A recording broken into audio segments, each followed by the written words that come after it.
I'm Professor Hamish Maxwell-Stewart, and I'm a historian with a strong economic history bent. And I've been interested for a very long time in life course and intergenerational issues. Now, the big problem with studying these kind of really complex problems is that you need large data sets, so large intergenerational data sets, and they're very difficult to build. And I was attracted to Australia because of the convict transportation story. And so the convicts sent to Australia between 1788 and 1868 were described in extraordinary detail.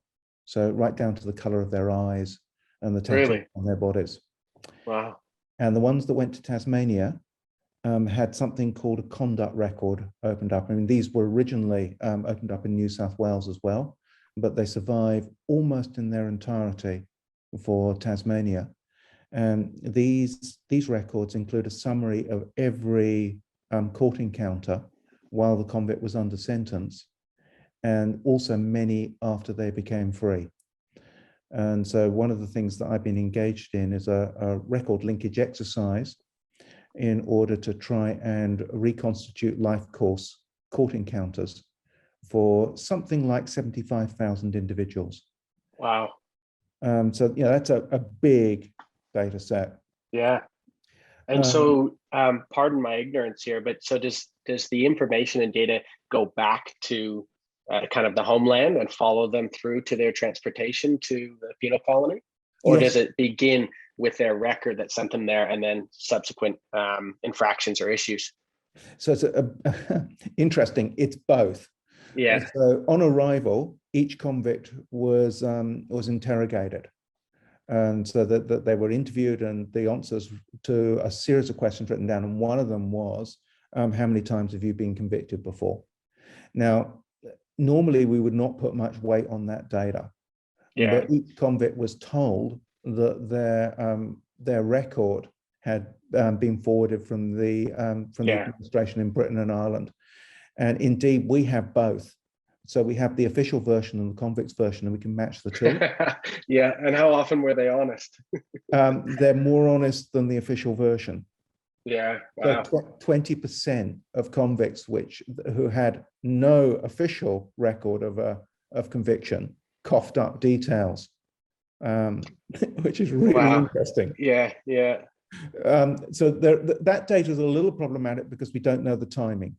So we know the age of the convict on arrival and how many offences that they've been prosecuted for up until that point.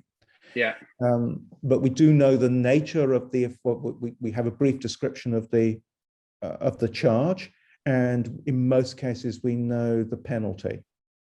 So we will know how long. You don't know when those initial infractions occurred and offences occurred at what age and things like that?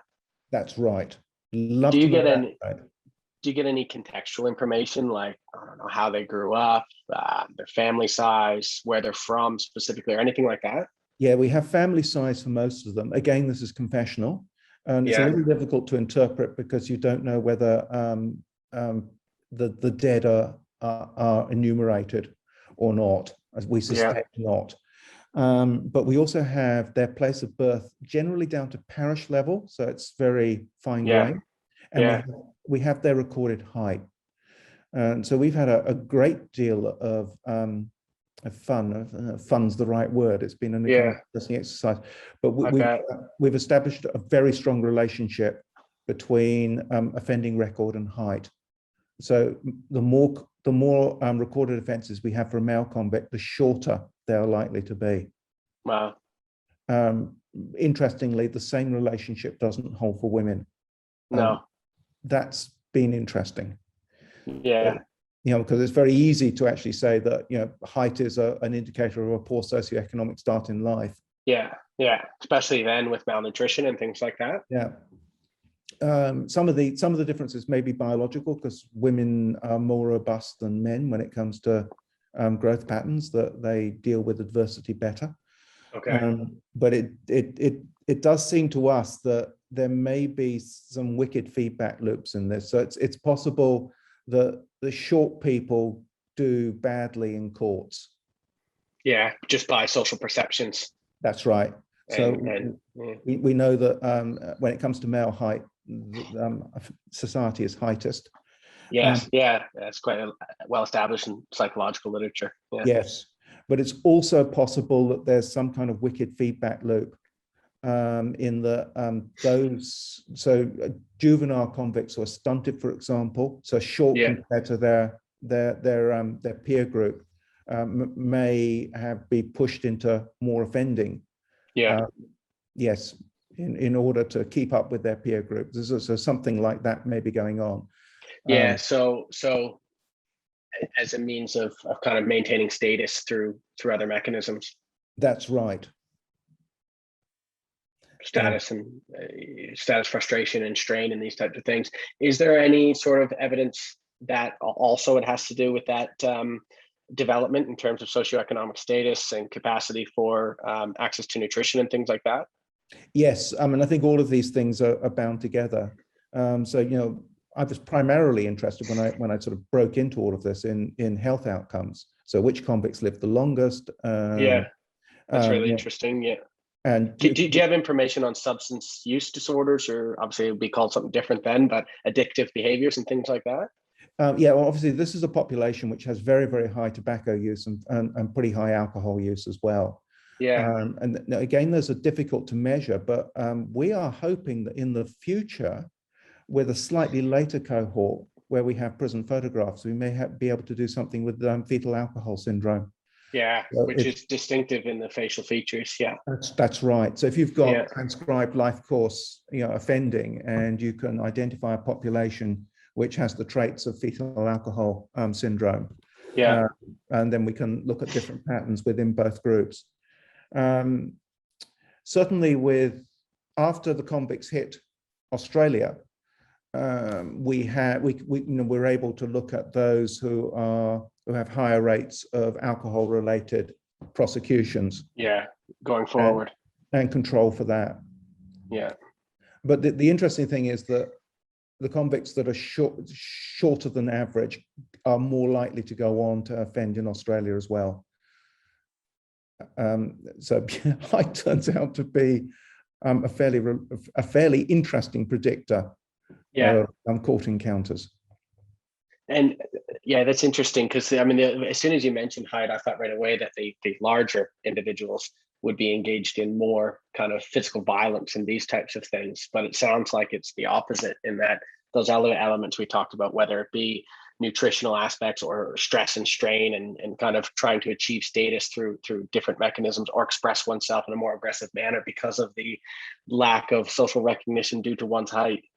Yes, I mean, there obviously there are caveats here. So the one offence which goes the other way is forgery, which is clearly picking up socioeconomic status of the offender. And the other thing that we found that was extremely interesting was that during the First World War, the average height of offenders went up. And that, again, this is a really interesting indication that courts take the height seriously, or at least that they're influenced by it. So we wondered whether that taller individuals more likely to be prosecuted because the court thought that they should have signed up for service overseas. That's interesting. Yeah. And then after the war that flips off. So you can just see this rise in the height of those prosecuted during the First World War. And then goes away again. And it goes away again. So it's almost like they had the bodily capacity and therefore the responsibility to sign up. Yes. Yeah, so that's really interesting. Have you explored any of the? I'm pretty naive with this. The criminological literature on height. I know the kind of Lombrosian kind of skull size and hand size and these types of things are kind of left there.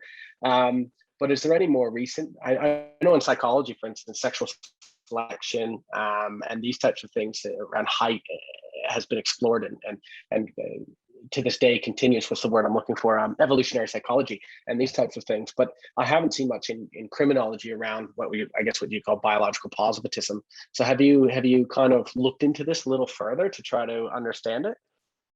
No, we have, but we have used this data to look at growth patterns. So one of the things that we're extremely interested in is whether juvenile convicts grow taller than they would have done if they hadn't been transported. And so if they're put onto new world conditions where they have access to higher levels of protein, does that mean that they're able to engage in what is called catch-up growth? Yeah. So that they're able to, the transportation would put them back on or penal transportation will put them back on a biological growth trajectory, which would mean that they would end up taller than if they hadn't been transported. So we've looked at that. The only kind of Lombrosian thing that we've done is to prove how wrong he was. So we've done this with prison photographs. And so Lombroso and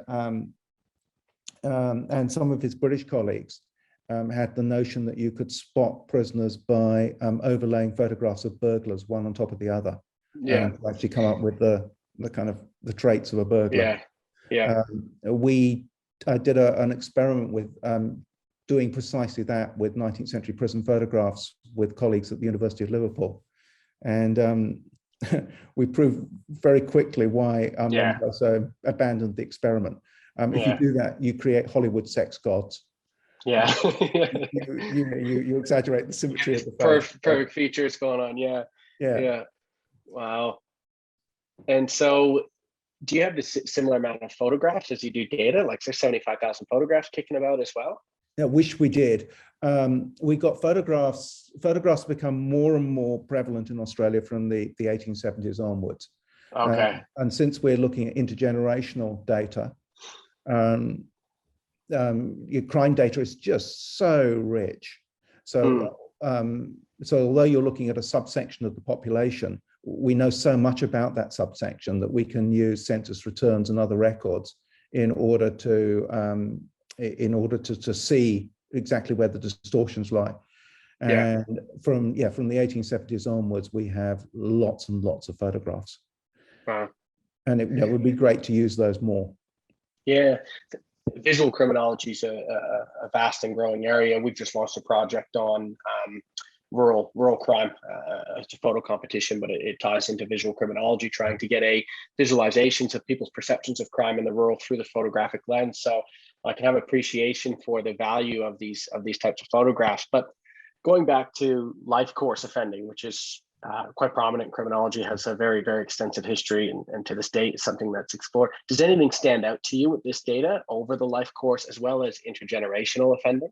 Yes. So although our life course offending rates look low, certainly low by contemporary standards, we do find evidence that convicts who confess to a lot of offending are more likely to be prosecuted while under sentence and are more likely to be rearrested after they're released. So we have evidence for life course offending, but we think, and we have to be very, very careful about this because there are a lot of different selection factors. We think that we do have evidence that many individuals are diverted from interactions with the courts by what happened with transportation. So I think the best way of looking at it is it was like a giant community order scheme. So it's not an institutional based system, or at least for the majority of the people who went through it, it wasn't institutional based. And so the great thing that transportation. So are you saying that transportation led to desistance from crime for many? Yes, we are. Wow. Largely because, you mentioned the nutritional aspect, which I find interesting, that they came here and had access to greater nutrition. We know the relationship between crime and access to things like food and housing and things like that. So what other elements do you think can explain desistance in these groups? Well, interestingly, there's a big rural issue here. So the bulk of convicts were loaned out at minimal rates to the private sector as laborers, and the vast majority of men and a significant proportion of women worked on rural properties.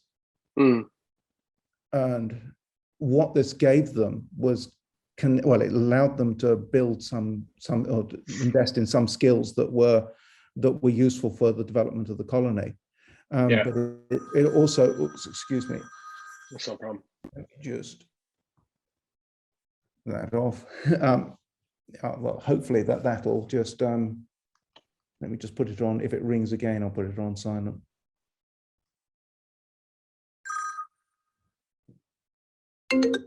Sorry about that. That's okay. Trying to power. Maybe I'll just send Nicholas a message. Oh no, I've just got it. I've turned the phone off. So it gave people connections to the labor market and to employers, which were undoubtedly important in transitioning people to a life of freedom. Now, would you say it provided them a sort of sense of identity and a sense of purpose? I think that's quite likely.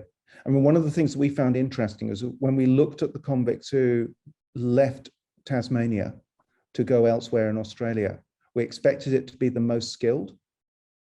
And in fact, it turned out to be the least skilled. What do you mean by that? Sorry. So convicts who had skills as blacksmiths and bakers, etc., were unlikely to leave. And what that suggested to me was that transportation was successful in linking the people that had skills into the labor market into the local labor market. Yeah. So no need to leave. No need to leave. Whereas laborers, unskilled laborers tended to leave in larger numbers.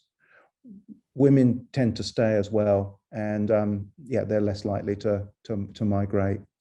Now, having said all of that, there is a big caveat. So, I mean, you could have a kind of Panglossian view that we've gone up the wrong channel with prison. All we need to do is to have a massive kind of community order scheme, and we will get we will reduce reconviction rates. Yeah. Transportation was enormously exploitative. Mm-hmm. So it treated people according to how useful they were, not according to the severity of the offence they had committed.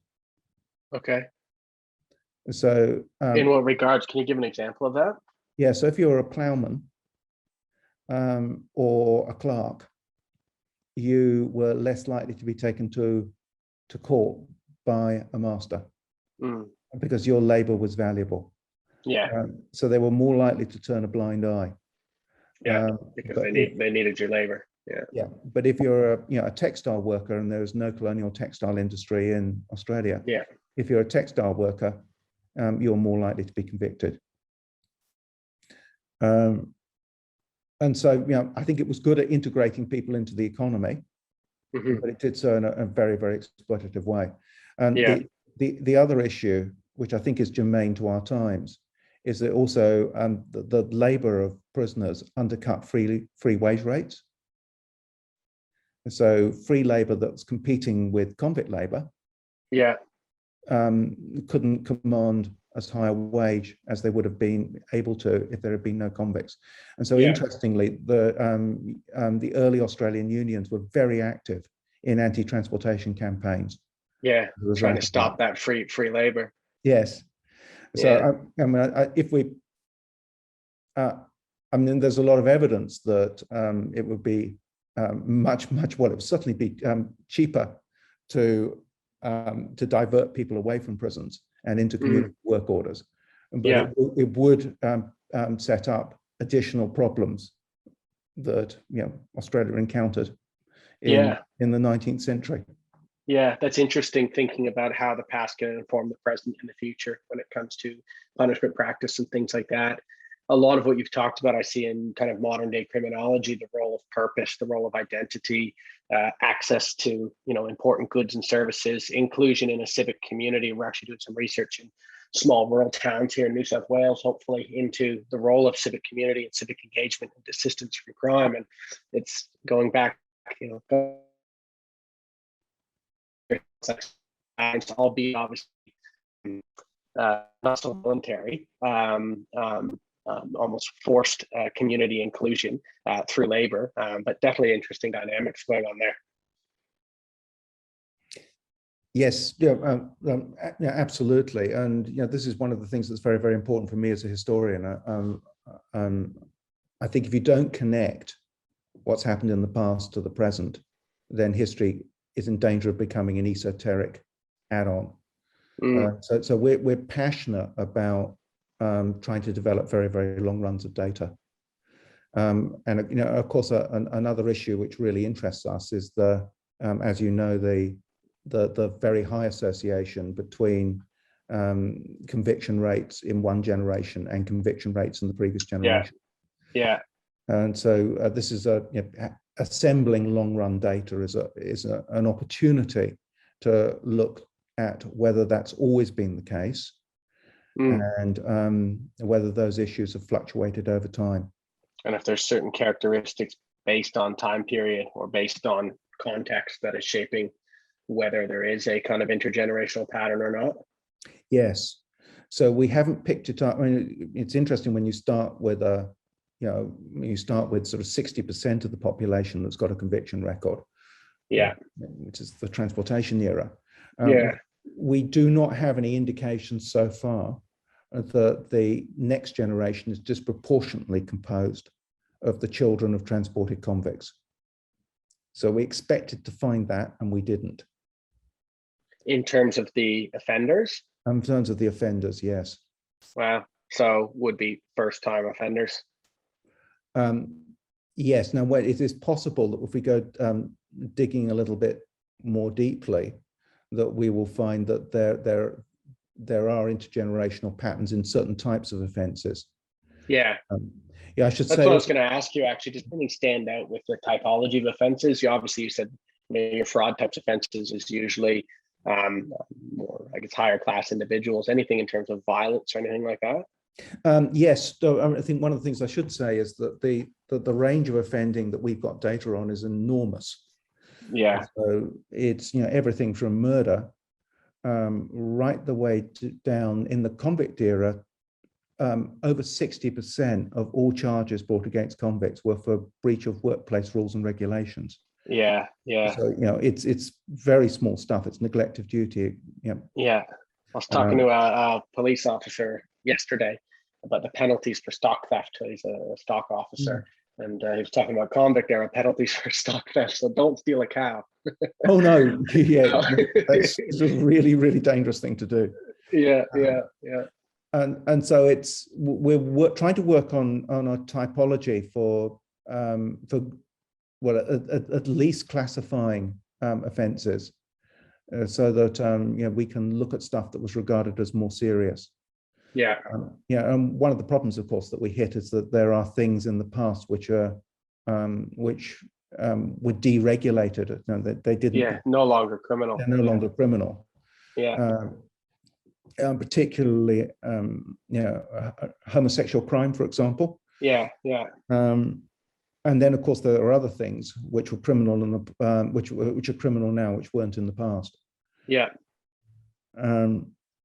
But developing a classification system which will cover offending through the ages is a really, really interesting issue.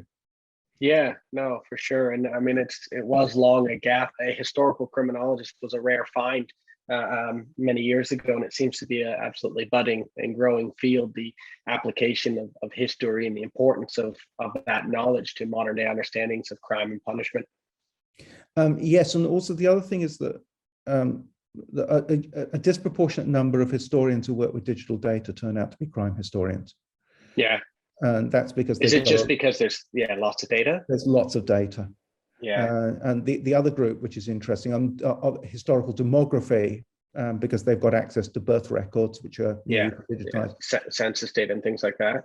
But interestingly, military historians as well, because there's service records. Yeah. And essentially what we've tried to do is to pull all of those three groups together. And that's really interesting because you can look at profiles of people who have court encounters and compare them with people who enlist for military service. That kind of looking at different sections of the population, I think, is very, very useful. Yeah. And so what do you hope to get out of all this information on looking at this history of convicts and this particular characteristics? A long run handle on the transmission of health inequalities is our number one aim. We're particularly interested in gene-environment interactions. So the idea that something like solitary confinement, which Tasmanian convicts spent 750,000 days in solitary confinement as a result. Yeah, it's a big number. And we know in modern day what that does to an individual. 1 day in solitary knocked in our female cohort, which we've traced a large number of our My turn. Apologies. We've traced a large number of our female convicts to death. And so we've just completing a study at the moment looking at the impact of solitary confinement on life expectancy. And a day in a dark cell knocks about 10 days off your life expectancy. Yeah. But what we really want to know is, does that impact upon the quality of life of the children who are conceived subsequently? Now, it's possible that we now know that chemical coating of chromosomes due to trauma can be transmitted. Yeah, PTSD and all those kinds of things. Yeah, which is absolutely fascinating. Yeah.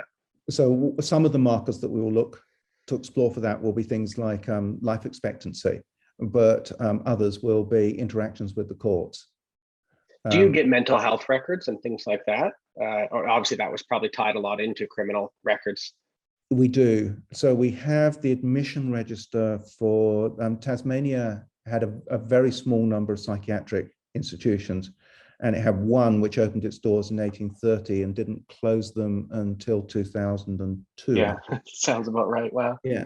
So we've got a complete set of admission records for that institution. We're trying to link in. But of course, the issue here is that there are lots of selection biases with this. So, wealthy families look after individuals at home or find alternative forms of institutional care. Yeah, fair enough. And they wouldn't enter into any record system.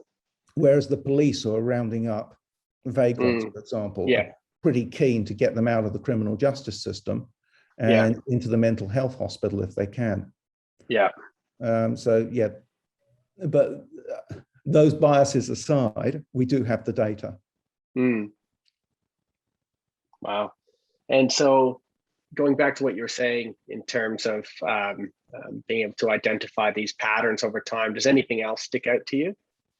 We did find one real surprise, and it's to do with height, and it needs more exploration. But when we looked to see if we could identify the children of female convicts, the obvious place to look at was the Tasmanian born who were reconvicted later in the century. So we got a lot of data on them. So when we linked these individuals to birth certificates and started tracing them backwards, we were looking to see how much shorter the Tasmanian-born prisoners arrested in the 19th century who had convict parents were compared to those that had free migrant parents. And we got a very surprising result. We found that the Tasmanian-born who had a convict mother were taller. They weren't shorter, they were taller. So having a convict father made no difference, but having a convict mother made you shorter. And then when we started exploring this in more detail, we found that female convicts had very low fertility rates. And we've now got growing evidence that this is largely because of the way that they were treated under sentence. And so transportation cut your fertility. But we think that what's going on, this is wild, is that insult in one generation resulted in smaller family size, which meant that there were more resources to go around within the family. So therefore, the next generation was taller and better off. And it may be that bizarre things like that can actually break intergenerational transmission patterns. So that rather than getting, poverty begatting more poverty, the extreme way in which female convicts were treated gave their children a weird kind of advantage in the next generation. Because they were more smaller families and more access to resources. Yes, so you would imagine that if that's playing out with height, it's also playing out with things like education. Yeah, yeah. So more work needs to be done on that. But That's really interesting, though, that you can kind of piece all those, I guess, get all those pieces of puzzles and look at them that way. And that, yeah, I guess family size would have been quite large that on average, and this mistreatment in the previous generation led to smaller family sizes and therefore greater access to a limited pool of resources. Whereas you'd have poorer families that are quite large, 7 or so going around with less access to nutrition, education, and these types of things. yes, so in effect, what happens to convict families, or at least convict families where the mother has been a convict, is that they're pushed through the middle class family transition before the middle class are.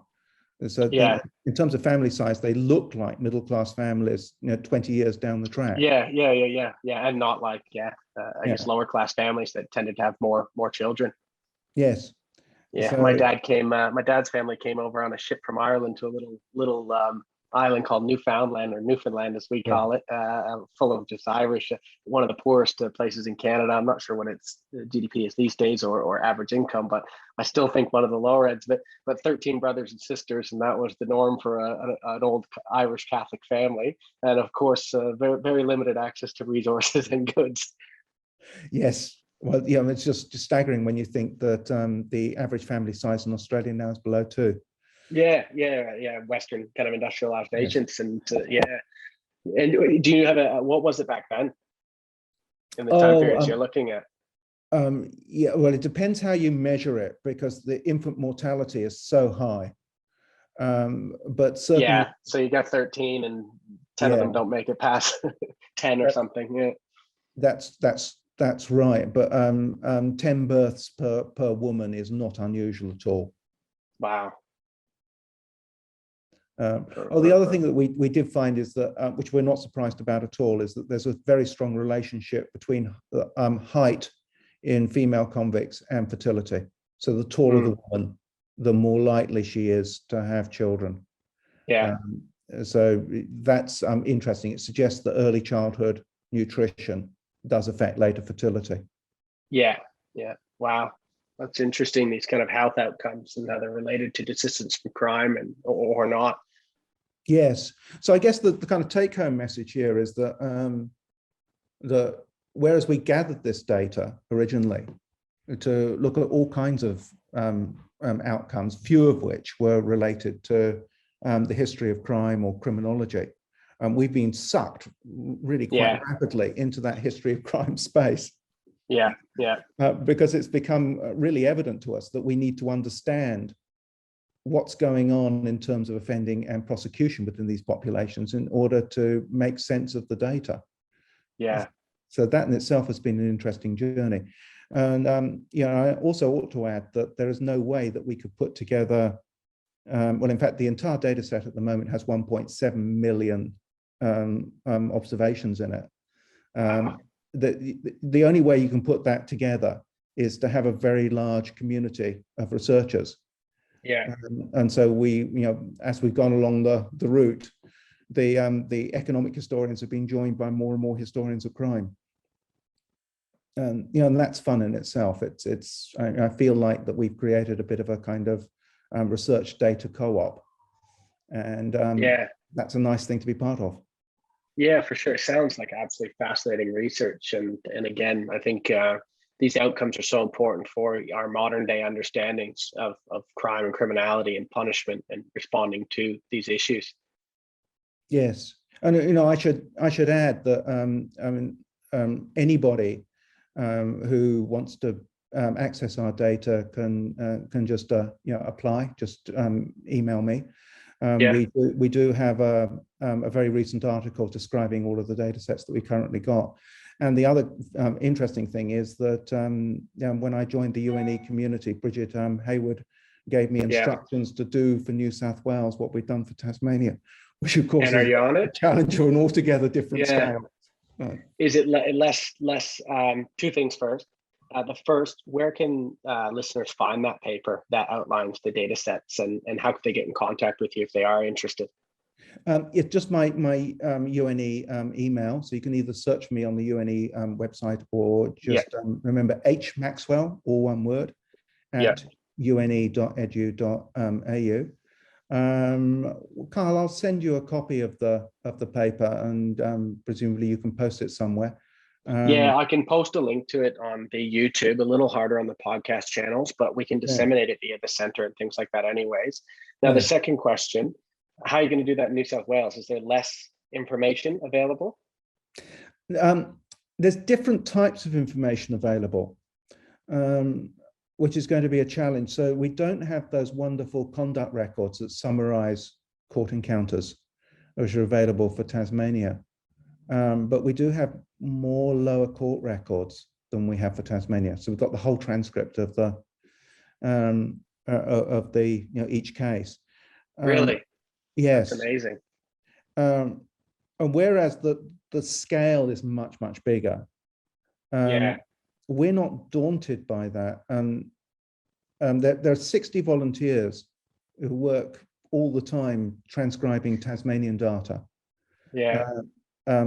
I'm pretty certain that we can actually assemble a community of volunteers who are part of the research team who will help with the New South Wales data. And there's a lot that's already sitting there that's local and family history groups have got, or or researchers. And so we recently were given by Deb Oxley, who is a well-known historian, all of her New South Wales convict indent transcripts to add to the Van Diemen's Land ones that we've got, and so that's 40,000 records, just bang. Wow. So it's almost like you're just swimming in data and information, which is a luxury problem. You just need the teams to parse through it. Yes, and we need the infrastructure in order to store it and maintain it and clean it, and code it, and classify it and organize it. And the community that discusses the rules around that. But I think that there's a data gravity issue here, that when you put a lot of records together, they attract more records. They become magnetic. And that we want to encourage that. If we have an issue with data, it's data from beyond the First World War. So this is when we have expanding populations. So the data sets get very, very big. And there's less historical interest in them.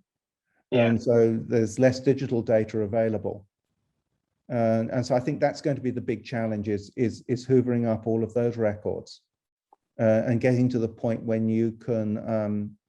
And does that not introduce a whole other set of dynamics, in that the populations coming post World War II are almost entirely different? I mean, the ones coming from England and kind of the homeland is already quite diverse and different in terms of life course and these types of things, but at least you can find some commonalities and overlaps, whereas post World War II, I would imagine, again, you'll have your primary streams, but it just opens up a whole other kind of can of worms. Sure, absolutely it does. And it also will raise ethics issues, particularly after the Second World War, because the offenders will still be alive. But the other thing that we can do is, of course, we get increasingly good census data, and whereas the census micro data doesn't, it's not kept in Australia, the aggregate returns at least help you to see what you're missing. And eventually you will be able to link to live data sets around. So in the health area, we can work with the data linkage units. There's one in every state, and so we can give them historical data, and they can link it to present day data, and then provide researchers with de-identified research returns to work with. It just sounds like the opportunity is absolutely endless. I mean, it's, again, a luxury problem, having access to all this information and data. I can think of a million criminologists off the top of my head, public health researchers, and the information that you could get out of this is just so not only fascinating but valuable, again, to understand the present. Well, one of the things that we're having fun with at the moment is trying to integrate some of this data into our undergraduate teaching. Because students are fascinated by it too. Yeah. And it's also a way of actually of teaching students, I mean, not just historical skills or introducing them to the history of crime. Yeah. Modern deep Methodological. criminology, Yeah. yeah, but that we're teaching them how to deal with digital data, how to Yeah. classify it, Which, how you can clean it, how you can link it, and yeah, statistical procedures, etc., etc. very powerful skills for a future researcher. Well, I think that now that we live in a digital age and there's a digital revolution happening all around us, that I think it's Yeah. really important that we embed that within our undergraduate teaching. Yeah. Uh, What about opportunities for honors and postgraduate research and things like that? We did our New South Wales farm crime survey, for instance, which is probably one millionth of the data that you guys have in your hands. And when we had the ethical approval to do this, we made sure that it could be open access for students, because what we can't find, students perhaps could draw on and look at for. We've got one unit, for instance, where they work with the police to solve a particular issue pertaining to farm crime. And so this data set they can utilize and draw on to help come up with particular solutions, many of them novel that I have not thought of or no rural criminologist has thought of. So are there opportunities here for students also to play a role in looking at this data and utilizing it for projects and things like that? Yes, and in fact, we're running a little experiment at the moment where we have 20 undergraduate students who have volunteered to transcribe convict absconding notices from the New South Wales Government Gazette, and do a little project around those. So yes, there are lots and lots and lots of potential. Yeah. And when you start to think about it, when universities start to do this, they're not only teaching students skills, but you're also improving the undergraduate teaching sets that you have. And the possibilities for masters and PhD research are enormous. Yeah, no, exactly. Yeah, and that research teaching connection, which isn't always there, that embedding research practice into teaching and the value of that for students is absolutely amazing. Yes, so there are a lot of challenges, and one of the things we're grappling with at the moment is what is the best way to actually hold all of this data. I think we're going to need to develop a better interface moving forward if we're going to really unlock its potential within the classroom, for example. Yeah, exactly. Yeah, how do students engage with it in an open, easy to understand way? Yes. Yeah, I've used some massive data sets in the past for research on politics and voting patterns and these types of things. Probably nothing in the size of what you're working with. And even then, a lot of those interfaces are so, it takes me months to kind of finally understand how to work with it. And so having that you raise is such an important element in terms of digital literacy and how to engage with this data. Yes, well, undoubtedly, the data sets you've been playing around with have been much bigger than ours. But I mean, what makes ours interesting is it's complex because there's so many links in it, and that's the tricky bit. It's telling people, for example, that there's 1 year of the permission to marry register which doesn't survive. And so if you didn't know that, you would think that there was a sudden dive in 1832 in the number of convict women who were given permission to marry. Yeah. Or that somebody didn't apply for permission, whereas in fact, if they applied in that year, we will not have a record on them. So it's all of those that, even when we write that up, there are so many of those little problematic features of the data that it would be difficult for somebody to get their head around all of them. So that's that's why you have to have detailed archival descriptions. Yeah, well, sounds fascinating. It wouldn't be a podcast Rural Crime unless I asked you to conclude about any kind of rural aspects or elements of this project that either stand out to you or you think would be of interest. I'm particularly interested in urban and rural prosecution rates. So the convicts that we have that were deployed in urban areas are at a prosecution risk that's about twice that of their rural counterparts. And it would be really interesting to drill down more into this to see what's driving it. And so we suspect that more police is a big factor. So there's, Yeah. but we suspect also that it's possible that greater distance to the courts, so that a private owner of a farm who employs convict labor is going to have to make a considerable journey to bring a prosecution against an individual, whereas somebody in the town just marches them around the corner. And it's also, of course, possible that access to brothels and pubs is greater in urban areas and access to trouble. Magnets. Yeah. Wow, that's really fascinating. I mean, there's a lot of growing literature in the rural criminology around access to justice, particularly the opposite these days, a bit of a lack of access to justice in rural areas by proxy of, for instance, opportunities for alternative sentencing, opportunities to have your day in court somewhat anonymously, and these types of things, which are less you have less of an opportunity in a rural space these days by proxy of social density, whereas back then information traveled a little bit more slowly, and that's interesting, that dynamic of the distance one would have to travel to court to access justice on the behalf of the victim in this case, which just would actually shave off the amount of instances that would bring. So we're actually trying to measure that at the moment. So we're putting in latitudes and longitudes for every workplace and every court in order to see whether we can get a handle on that.